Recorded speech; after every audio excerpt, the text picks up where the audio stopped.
रूप गोस्वामी जिन्होंने श्री गोविंद देव जी को प्रकट किया, और सनातन गोस्वामी जिन्होंने मदन मोहन जी को प्रकट किया। सप्तनिधि का पद आप सबको याद ही है, उसमें प्रथम गोविंद हैं, दूसरे मदन मोहन हैं।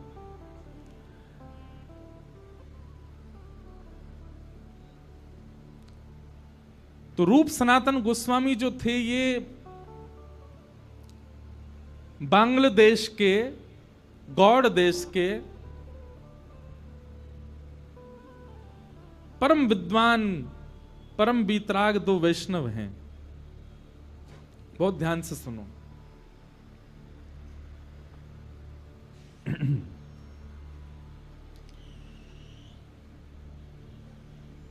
एक मुस्लिम शासक राजा था वहां पर। तो आप दोनों ने, आपके पिताजी ने इतना पढ़ा लिखा करके विद्वान किया दोनों को कि आप भविष्य कथन करते थे। एक राजा को इन्होंने कह दिया कि तुम भविष्य में चल करके बादशाह बनोगे। तो उस व्यक्ति ने इनसे कहा कि अगर मैं बादशाह बन गया तो अपना प्रधानमंत्री आपको बनाऊंगा। और बात सत्य हुई, कुछ समय बाद वो व्यक्ति बादशाह बन गया। तो उसने रूप सनातन गोस्वामी जी को मंत्री पद दिया, अपने यहां अलग अलग पद दिए। उससे हमारा प्रयोजन नहीं, पर रूप सनातन गोस्वामी इतने वैभवशाली थे, आपके पास में ऐसा कुछ भी नहीं है संसार में जो नहीं था। धन संपत्ति परिवार सबसे संपन्न थे। बस एक दिन की बात, दो कारणों से आप वृंदावन चले गए। और वो दो कारण कौन से हैं? पहला कारण, एक बार आप लोग दोनों हिसाब किताब कर रहे थे। तो हिसाब किताब करने में इतना समय लगा, कुछ हिसाब बैठ नहीं रहा था।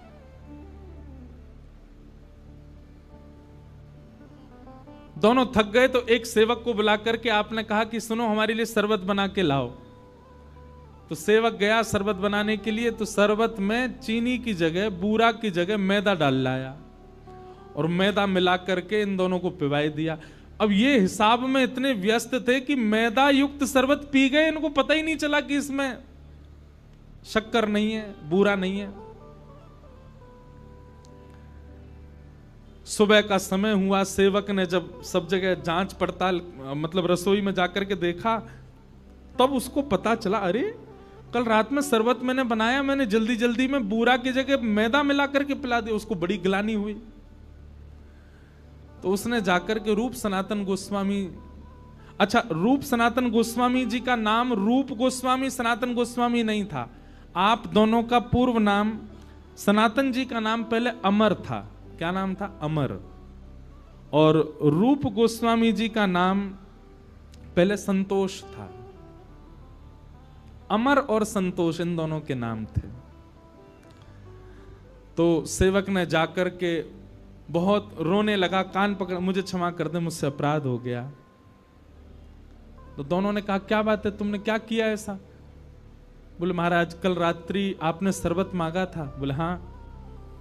जल्दी जल्दी में मैं उसमें शक्कर की जगह, बूरा की जगह मैदा मिला लाया था, मैदा युक्त शरबत आपको पिला दिया, मुझे क्षमा कर दो। उन दोनों के चित्त में ये चिंता नहीं हुई कि हम मैदा पी गए पानी के संग, बल्कि उनके चित्त में ये चिंता हुई कि हम इस संसार के विषय में इतने ज्यादा व्यस्त हो गए हैं कि रात्रि में हमको इतना भान भी नहीं हुआ कि जल में शक्कर नहीं है, मैदा पी गए। और बोले, अभी तो ये प्रारंभ है, अभी तो हम मंत्री पद पर बैठे ही हैं, तब हमारे साथ ऐसा हो रहा है। आगे आगे चलते जाएंगे तो विषय भोग बढ़ता ही चला जाएगा। सदैव याद रखना बंधुओं, व्यक्ति वैष्णव दो ही हो सकते हैं। पहला वो जिसके पूर्व के प्रारब्ध संचित हों, या फिर दूसरा वो जिसके जीवन में ठोकर लगी हो। कुछ ऐसी घटना घट गई कि महाराज वृंदावन की तरफ मुड़ गए। फिर दो ही प्रकार के लोग वृंदावन जाते हैं। रूप सनातन गोस्वामी का पूर्व का संचित कर्म अच्छा था, इसलिए उनके चित्त में आया, बोले ये विषय भोग, इसमें हम इतने तल्लीन हो गए, अब ठीक है कुछ भी हिसाब कर रहे थे, है तो विषय का ही, इतना भी भान नहीं रहा कि हम मैदा पी रहे हैं। अब ये उनके मन में चिंतन चल ही रहा था कि उसी समय उनको खबर मिली कि श्री लीलाचल धाम जगन्नाथपुरी से श्रीमन चैतन्य महाप्रभु वृंदावन यात्रा को जा रहे हैं और असंख्य वैष्णव उनके साथ जा रहे हैं। आप दोनों के मन में भाव आया कि एक बार उनका दर्शन करना चाहिए। तो श्री चैतन्य महाप्रभु, इतनी भीड़ थी उनके साथ में कि उनको लगा इतनी भीड़ के साथ वृंदावन जाना ठीक नहीं, तो एक आधे रास्ता से वो वापस, उन्होंने ऐसा भाव रखा कि हम वापस नीलाचल जा रहे हैं। तो लोग बाग सोचे अब जा ही नहीं रहे वृंदावन, तो हम भी आगे क्या करेंगे, तो कई लोग अपने अपने घर को चले गए। तभी चैतन्य महाप्रभु ने देखा कि भीड़ कम हो गई, तो एक गांव में रुक गए। वो गांव रूप सनातन गोस्वामी का ही था। अमर और संतोष इनका नाम था पूर्व। आप दोनों गए, चैतन्य महाप्रभु के श्री चरणों में जाकर के आपने प्रणाम किया और प्रणाम करके कहा कि महाराज अब ये संसार का विषय हमको भाता नहीं है, संसार के विषय भोग से हमारा मन उठता जा रहा है, हम क्या करें। तब चैतन्य महाप्रभु ने आपको ज्ञान उपदेश किया और ज्ञान उपदेश करते हुए चैतन्य महाप्रभु बोले कि मैं तुम्हारे लिए ही आया हूं, मैं तो वृंदावन जा रहा था, पर तुम दोनों पर अनुग्रह करने के लिए ही मैं वापस लौटा और इस गांव में रुका हूं। तुम दोनों सदा से मेरे हो, तुम्हारी स्थिति ये नहीं है, तुम्हारी गति ये नहीं जो तुम कर रहे हो, तुम्हारी गति तो वृंदावन है, तुम्हारी स्थिति तो वृंदावन है। जितना शीघ्र हो सके वृंदावन चले जाओ। तो हम सनातन गोस्वामी के विषय में पहले चर्चा कर रहे हैं, मदन मोहन लाल जी के। तो रूप गोस्वामी जो थे वे तो एक ही प्रवचन में ऐसे हो गए कि उन्होंने राजा के आना जाना ही बंद कर दिया और अपने एक भाई को संग लेकर के वो वृंदावन चले गए। लेकिन रूप गोस्वामी के वृंदावन जाने से राजा को इतना क्रोध आया, उसने सनातन गोस्वामी को अपने यहां कैदी बना लिया। ठाकुर जी ऐसे ही प्रकट नहीं हो जाते, ऐसे ही नहीं मिल जाते। बहुत पापड़ बेले हमारे आचार्यों ने, बहुत कष्ट सहा आचार्यों ने, तब जाकर के सप्तनिधि प्राप्त हुए हमें। एक भाई चला गया वृंदावन और उस भाई के छोड़ के जाने के क्रोध में राजा ने सनातन गोस्वामी को अपने यहां बंदी बना लिया। रूप गोस्वामी को जब ये बात पता चली तो पीड़ा तो उनको बहुत हुई, लेकिन बोले अब मैं क्या करूं। पत्र लिख करके भेजा, बोले भैया किसी भी प्रकार से जो आप कर सको आप वहां से निकल करके वृंदावन आ जाना। और एक समय आया, फिर वो लंबी कथा है कि सनातन गोस्वामी जैसे तैसे निवृत्त होकर के वृंदावन आ गए। आप श्री को जब वृंदावन आए तब पता चला कि रूप के तो गोविंद देव प्रकट हो गए। रूप गोस्वामी के भक्ति भाव से श्री गोविंद देव जी प्रकट हो गए। सनातन गोस्वामी जी को बहुत विरह हुआ कि नाथ आप रूप से ज्यादा प्रेम करते हो, उसको आपने एक ही प्रवचन में वृंदावन बुला लिया, उसको बंदी भी नहीं बनना पड़ा और वृंदावन आकर के इतने वर्षों तक यहां भजन पूजन करके आपने प्रकट होकर के अपनी सेवा भी दे दी। मुझ में क्या कमी, मेरा मन भी तो शुद्ध है, मेरे मन में भी तो भाव है, आप मेरे लिए कब प्रकट होगे। यह विरह भावना प्रकट हुई। इसी भावना से आपने चैतन्य महाप्रभु के श्री चरणों में प्रणाम करते हुए निवेदन किया, आचार्य प्रवर कुछ ज्ञान प्रदान करें। तब 10 दिन तक महाप्रभु जी का प्रवचन संग किया उन्होंने। और महाप्रभु जी बोले कुछ नहीं, बस तुम चिंतन किया करो, नित्य नेत्र बंद करके ठाकुर जी से ही पूछा करो कि वो तुम पर अनुग्रह कब करेंगे, अपने आप ठाकुर जी तुमको कृपा करके सेवा प्रदान करेंगे। सनातन गोस्वामी, अच्छा रूप सनातन ये नाम चैतन्य महाप्रभु ने ही रखे थे दोनों के। सनातन गोस्वामी ध्यान करने बैठते और अपने ध्यान में बैठे बैठे ठाकुर जी से रोते कि नाथ मुझ पर अनुग्रह कब करोगे, मुझ पर कृपा कब करोगे। और स्थिति यह आ गई कि सनातन गोस्वामी के मन में ये भाव आने लगा, शायद मैं अभी भी विषय में पड़ा हूं। रूप गोस्वामी निकल चुके, इसलिए उनको मिल गए। मेरे शायद अभी भी विषय भोग बचे, इसीलिए ठाकुर जी नहीं आ रहे हैं। तो धीरे धीरे सब वस्तुओं का त्याग करने लगे, वस्त्र कम पहनने लगे, इच्छाओं की कटौती करने लगे।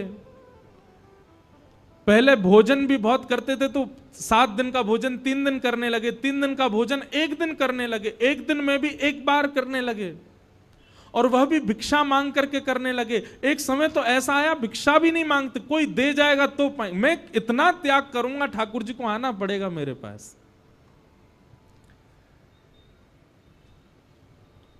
इतना त्याग किया, इतना त्याग किया। सनातन गोस्वामी के उस भाव से ठाकुर जी रीझ गए। एक दिन सनातन गोस्वामी बैठ करके भजन कर रहे थे, तभी देखते हैं कि आपके मनोभाव में त्रिभंग लली श्याम सुंदर प्रकट हो गए।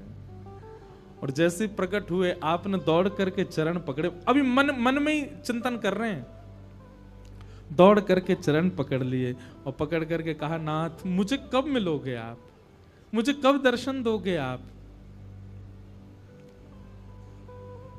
तब ठाकुर जी बोले, आपके भाव से मैं बहुत प्रसन्न हूं, मैं बस प्रतीक्षा कर रहा था आपके भाव सुंदर होने के। आप मथुरा जाओ, और मथुरा में परशुराम चतुर्वेदी नाम के एक ब्राह्मण हैं, उनके घर में मैं विराज रहा हूं, वहीं से मुझको लेकर के आओ। सनातन गोस्वामी जी तुरंत मथुरा पहुंच गए, और मथुरा में जाकर के अब ऐसे कैसे मांग लाएं ठाकुर जी को। तो योजना बनाई, क्या करें। बोले भिक्षा के बहाने जाते हैं। पहले पूछा सनातन, ये परशुराम कहाँ रहते हैं। जब उनका घर मिल गया तो रोज भिक्षा मांगने जाते, और भिक्षा मांग करके उनके यहाँ जैसे भिक्षा मांगने जाते, कपाट खुलते, गेट खोल करके जैसे भिक्षा देने आते, सोई मदन मोहन जी सामने बैठे रहते और उन्हीं को ही निहारते रहते। कितने सुंदर, कितने प्यारे।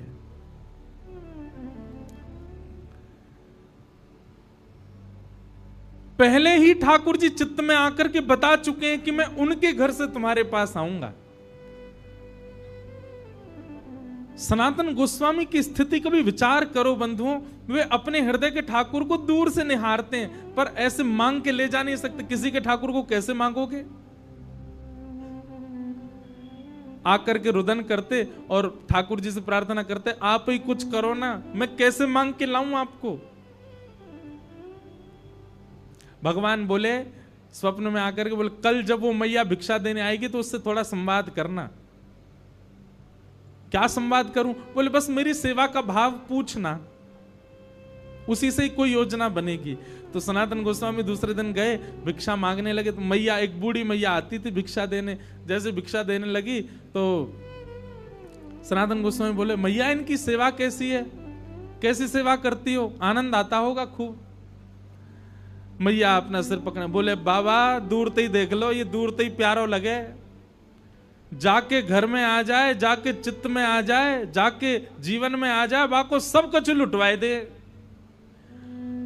मेरो इतनो बड़ो घर, मेरो इतनो बड़ो परिवार सब छुड़वाए दियो जाने। मेरो परिवार बिखर गयो, मेरे बालक बिखर गए, सब मुंह से दूर रहते चले गए। और सुनो बाबा, मेरो तो सब लुटवाए दियो, अपने सबरे खजाने भर लिए जाने। अपनी पोशाक, अपनो श्रृंगार, अपनो मुकुट, अपनो ही सिंहासन, सब अपनो ही भरतो चलो गो है।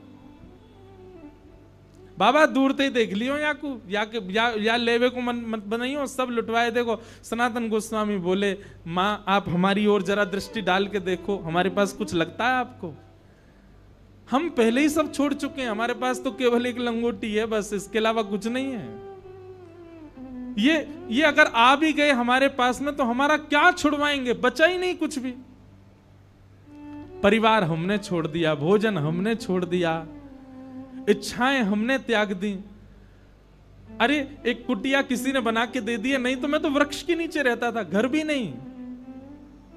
और जबकि ये रूप सनातन गोस्वामी बड़े संपन्न परिवार से थे बंगाल में, सब छोड़ छाड़ के आ गए। बोले मैया सब तो छूट गया, अब क्या छुड़वावेंगे ये मेरा।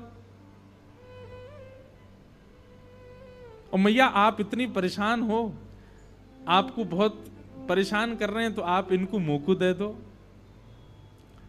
मैया बोली बाबा भले ही सब कुछ छुड़वाई दियो या न मेरो, लेकिन दूंगी ना है, रहेगो मेरे पास ही। सनातन गोस्वामी बोले तो बोले अब क्या चाह रही हो, क्या छुड़वा मैं आपके, प्राण छूट जाएंगे तब दोगी हमें? अब आपका भी मैया सब चला गया, प्राण ही बचे हैं बस। अब सोचो कहीं आपके प्राण चले गए और फिर उसके बाद आपके दूर के रिश्तेदारों ने आकर के विवाद किया, इनके गहना सोना सब चुरा के ले गए, तो आपको वैकुंठ जाकर के बहुत कष्ट होगा मैया कि मैंने इतनी संपत्ति बढ़ाई मदन मोहन जी की, सब मेरे परिवार के लोग लूट ले गए। इससे बढ़िया प्राण न जामे, वासे पहले पहले इनको कहीं व्यवस्थित कर जाओ। मैं ना कह रहा हूं मोह देख के जाओ, पर देख लियो मेरे पास कुछ है नहीं, मैं रख लूंगा इनको। मैया बोली विचार करूंगी। रात्रि में स्वप्न में मैया के स्वप्न में ठाकुर जी आ गए और मैया से आके बोले मैया तू कैसी है? बोले इतने वर्ष है गए मुझ सेवा करते भय, आज तक स्वप्न में आके तुमने यो ना पूछी कैसी है? पति चलोगो, परिवार चलोगो, बालक चले गए, सब संपत्ति चली गई मेरी, कभी नहीं अब क्यों पूछवे आए हो? कहा चाहिए सीधे सीधे बताओ। ठाकुर जी बोले मैं यूं कह रहा हूं कि मैंने सब तो ले लियो, अब एक ही चीज तेरे पास बची है, वो लेवे वारो हूं मैं। मतलब ठाकुर जी इनडायरेक्ट वे में कह रहे हैं तेरे प्राण लेवे वारो हूं। और मैया तेरे प्राण चले जाएंगे तो फिर मुंह भोजन कौन कराएगो, मेरी सेवा कौन करेगो? मैया बोली आजकल वो कल परसों एक बाबा आयो, वो आपको मांग रहो, वो ऐसी बात कर रहे हो, आप भी स्वप्न में आके ऐसे कहा, बात कहा है मुझे बताओ। बोले मैया तेरे जीवन के केवल 7 दिन बचे हैं, वहां से पहले पहले तू वह बाबा को मुंह दे दे।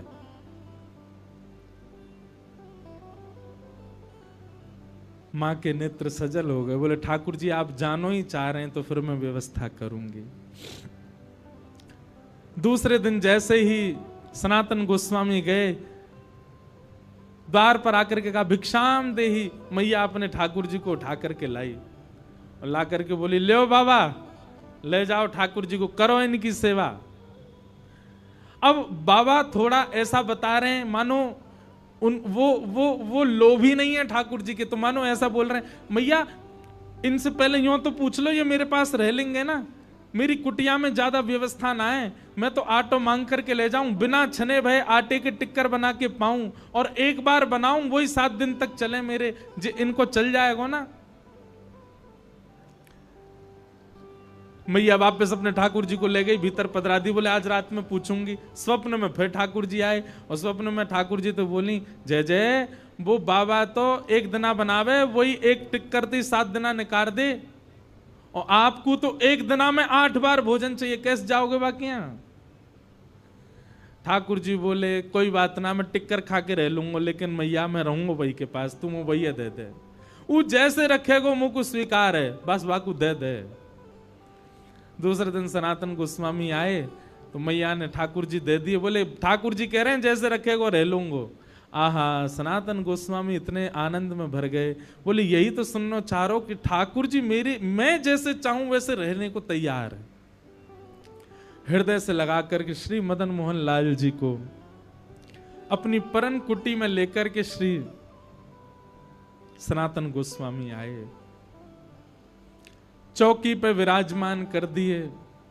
ठाकुर जी विराज रहे हैं, वही आटा जो भिक्षा में आता है, बिना छना हुआ, बिना नमक डाले, उसी के टिक्कर बना करके मदन मोहन जी को पधरा दिए। मदन मोहन जी की 1 सप्ताह तक ऐसी सेवा चलती रही। टिक्कर रोज बनाते थे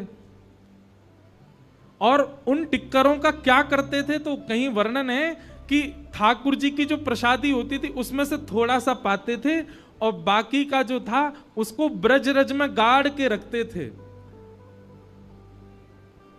और कभी समय मिलता फिर उसमें से निकाल करके पाते रहते या किसी को प्रसाद के रूप में बांटते रहते।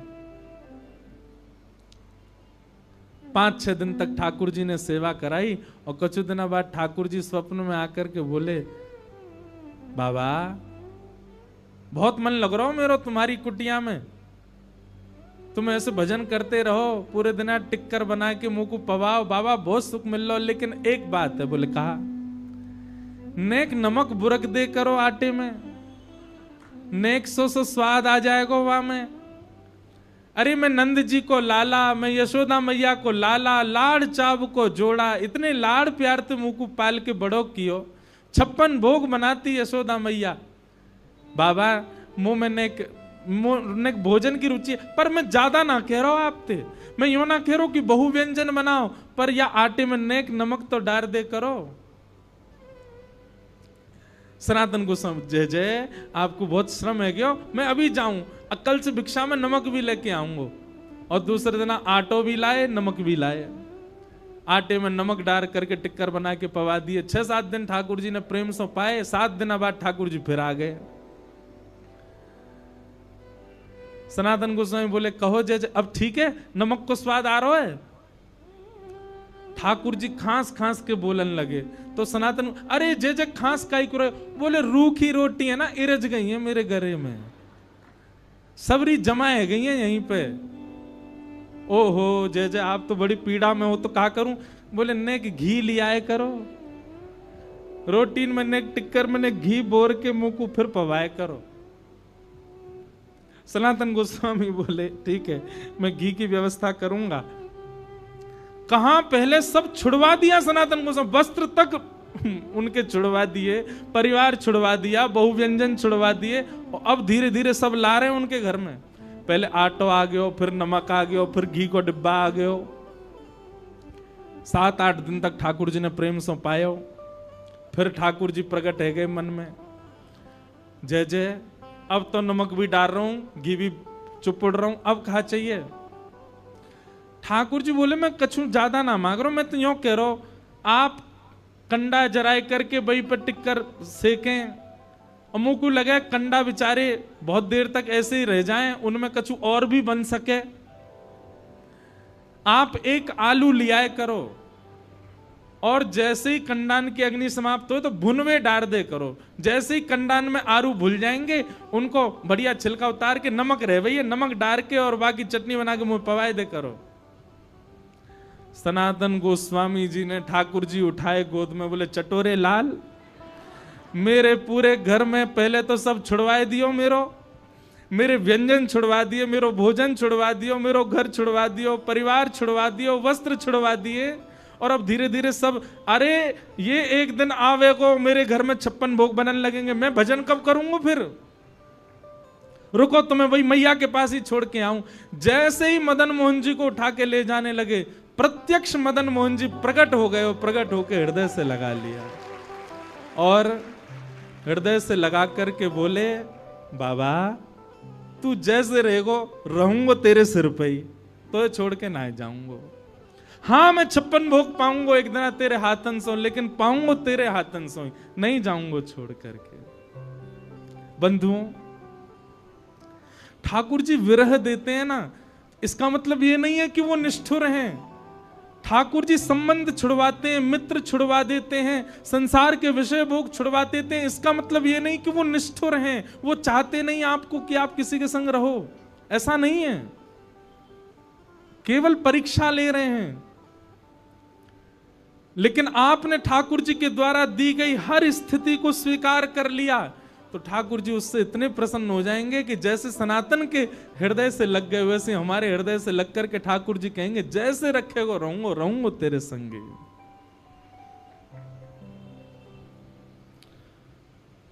ऐसे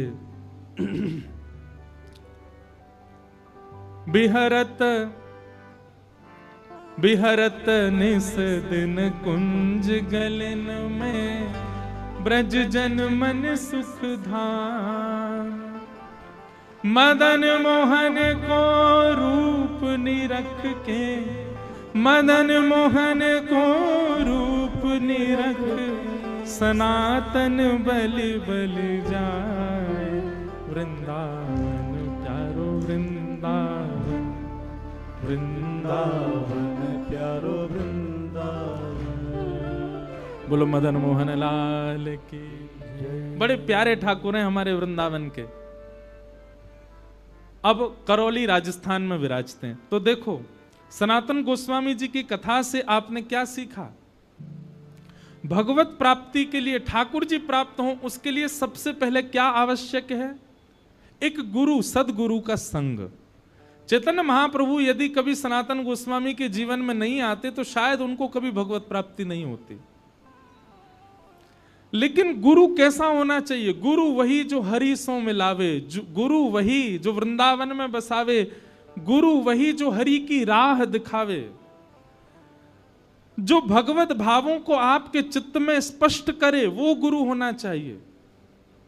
ऐसे गुरु सनातन गोस्वामी को प्राप्त हुए। तो सबसे पहले गुरु आश्रित। और गुरु आश्रय भी कैसा? चैतन्य महाप्रभु ने कहा कि वृंदावन चले जाओ, तो अपनी राजकीय संपदा को छोड़ करके चले गए वृंदावन। रूप सनातन गोस्वामी जी का जब मैं चरित्र पढ़ रहा था तो उनके परिवार के बारे में भक्तमाल जी में ऐसा वर्णन किया है, उस काल में, उस समय में वहां सुख था उनके पास जो बड़े बड़े राजाओं के पास नहीं था। सब छोड़ करके आ गए वृंदावन। और यह बात स्पष्ट है, जाके चित्त में यह भावना हो कि हमें श्री राधा रमण प्रत्यक्ष मिलें, तो हरिराम व्यास जी की इस पंक्ति को याद रखिएगा, कनक कूट कोटिक लग तजिए भजिए कुंवर कन्हैया, वृंदावन सा चौधन भैया। जब तक आपके जीवन में वृहद त्याग नहीं होगा तब तक ठाकुर जी नहीं मिल सकते। ये बात लिख लीजिएगा। हम लोग नेक नेक से त्यागन पे ठाकुर जी को मांग रहे हैं। ठाकुर जी आपके लिए मैंने जो है प्याज लहसुन छोड़ दी, ठाकुर जी आपके लिए मैंने व्यसन करना छोड़ दिया, आपके लिए मैंने ये सब करना। आप केवल जिह्वा की वस्तुओं के त्याग कर पा रहे हैं। भगवत प्राप्ति के लिए त्याग पूछना भी नहीं है, बस त्याग दो। बोले जा से मुझे ठाकुर जी मिले, मुझे वो करना है। मीराबाई का जो पद आप सब गाते हैं, मैं बैरागन होंगी, उस पद में जो अंतरा है उसमें क्या कहती है मीराबाई? कहो तो कुसुमल साड़ी रंगावा। मतलब अगर कोई कह दे कि अरे मीरा खूब सुंदर श्रृंगार कर तभी श्याम सुंदर रीझेंगे, तो कोई कह जाता ना तो मीराबाई अपनी बुद्धि नहीं लगाती, अच्छा श्रृंगार से रीझते हैं, बोले अच्छा तो फिर तो मैं बहुत सुंदर श्रृंगार करूंगी। और तभी संत महापुरुषों को मीराबाई देखती तो इनसे कहती, आप लोगों ने श्रृंगार क्यों नहीं किया? श्याम सुंदर तो श्रृंगार से रीझते हैं, आप इतने सामान्य बने क्यों घूमते हैं? बोले नहीं नहीं, ठाकुर जी भगवा भेष से रीझते हैं। कहो तो भगवा भेष, कहो तो मोतियन मांग भरावा, और कहो छिटकावा केश। अगर कोई कह जाए कि केश दान कर दो ठाकुर जी तब मिलेंगे, तो मीराबाई उसके लिए भी तैयार हैं। क्यों?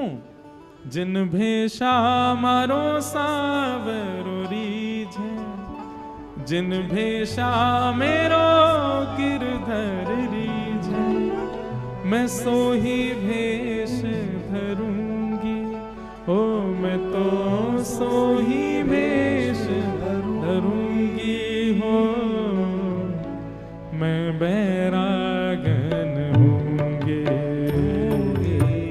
मैं बैरागन होंगी, ओ मैं बैरागन होंगी,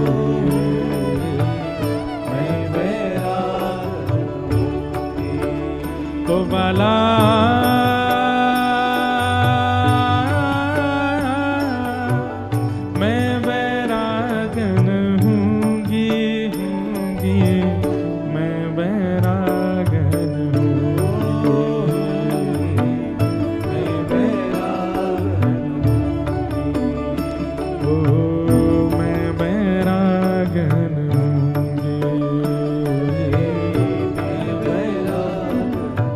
सब लोग, ओ जिन भेषा मेरो सावरो रीझे, जिन भेषा मेरो सावरो रीझे, जिन भेषा राधा रमण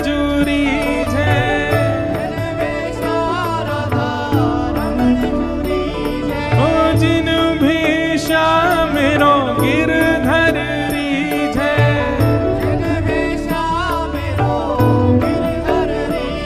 मैं सोही भेष धरूंगी हो, मैं तो सोही भेष धरूंगी। अरे हाँ मैं तो सोही भेष धरूंगी हो, मैं तो सोही भेष धरूंगी। अरे हाँ मैं बैरागन होंगे, मैं बैरागन होंगे, मैं बैरागन होंगे, मैं बैरागन। श्री राधा रमण लाल की।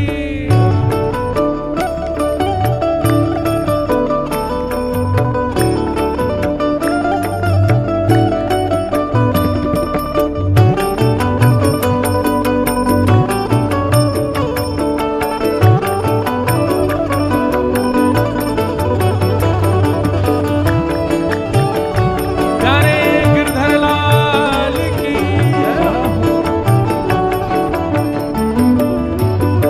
ओ प्राण हमारा वहाँ बसत है, प्राण हमारा वहाँ बसत है। ओ प्राण हमारा वहाँ बसत है, प्राण हमारा वहाँ बसत है।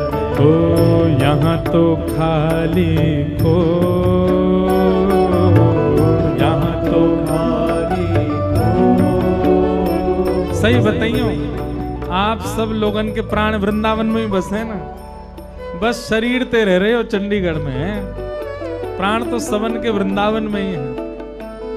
ओ प्राण हमारा वहाँ बसत है, प्राण हमारा वहाँ बसत है। ओ यहाँ तो खाली को, यहाँ तो खाली को।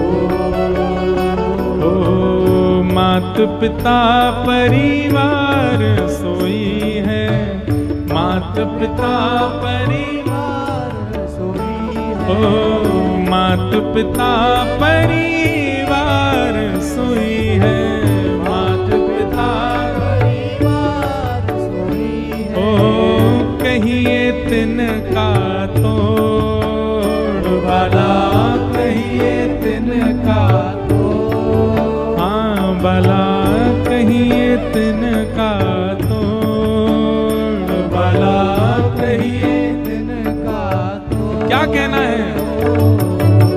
मैं बैरागन होंगे, मैं बैरागन होंगे। ओ मैं बैरागन होंगे, मैं बैरागन होंगे। आओ भाव से। ओ भला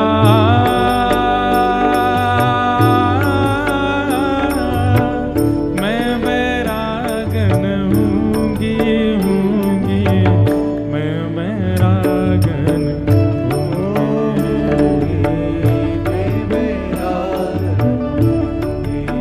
बैरागन होने का कारण कुछ और नहीं, दिखावा तो बिल्कुल भी नहीं होना चाहिए। ये गोपी बनना इसलिए नहीं बनना है कि सब देखें, देखो हम गोपी, गोपी हमारे बननो है भैया। ओ जिन भेषा मेरो सांवरो रीझ है, जिन भेषा मेरो सांवरो रीझ है। जिन भेषा मेरो गिरधर रीझ है, जिन भेषा मेरो गिरधर रीझ है। जिन भेषा राधा रमण जुरीझ है, राधा रमण जूरी जय, राधा वल्लभ जूरी जय, राधा रमण जूरी जय। ओ प्यारो गिरधर रीझ है, वृंदावन रीझ है।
ठाकुर जी की प्राप्ति में सबसे पहले आचार्य कृपा, ठाकुर जी की प्राप्ति में दूसरा त्याग, और त्याग भी आपके चाहने से नहीं होगा, ठाकुर जी अपने आप छुड़वाएंगे, अपने आप ही दूर करेंगे, और जो छूटे उसको छूटने दीजिएगा। सीधी बात है, आप पकड़ करके रखेंगे तो फिर ठाकुर जी को ये बात पता चल जाएगी, भाई या के चित्त में मोह विद्यमान है, ये छोड़ना ना है चारों है। जो छूटे,